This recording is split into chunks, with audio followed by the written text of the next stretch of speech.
নমস্কার, সাথী ঝুম কিচেনে সবাইকে স্বাগত। আজ আমি আপনাদের সাথে শেয়ার করছি পুঁই শাকের মিচুরি। চলুন তাহলে শুরু করা যাক। এখানে আমি অনেকগুলো পুঁই শাক আর পুঁই মিচুরি নিয়ে নিয়েছি। এবার এটাকে ভালো করে কেটে নেব। কাটা হয়ে গেছে। পুঁই মিচুরিগুলো ভালো করে ধুয়ে নিয়েছি। এবার কড়াইতে আধ কাপ মতো জল দিয়ে দেব পরিমাণ মতো লবণ। জল একটু ফুটলে দিয়ে দেব পুঁই শাকের মিচুরিগুলো। এটাকে অনেকে পুঁই মিটুলিও বলেন। এবার ভালো করে নাড়াচাড়া করে নেব যাতে লবণটা ভালো করে মিশে যায়। ঢাকা দিয়ে দেব 2 মিনিট মতো।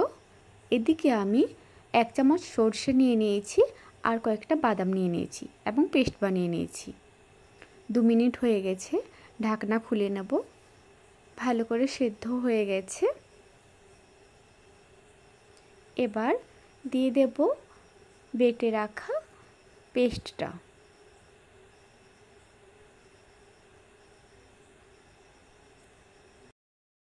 ভালো করে নাড়াচাড়া করে নেব যাতে পুঁই মিচুরির সাথে ভালো করে মিশে যায় বাদাম আর সরষের পেস্টটা। আর একটু ঢাকা দিয়ে দেব। অন্যদিকে আমি রসুন নিয়ে নিয়েছি, একটা পাকা লঙ্কা আর একটা শুকনো লঙ্কা থেতো করে নিয়েছি। 2 মিনিট হয়ে গেছে, ঢাকা খুলে নেব। দেখুন এদিকে অনেকটা জল কমে গেছে এবং ভালো করে সেদ্ধ হয়ে গেছে পুঁই মিচুরিগুলো। এবার এটা তুলে নেব।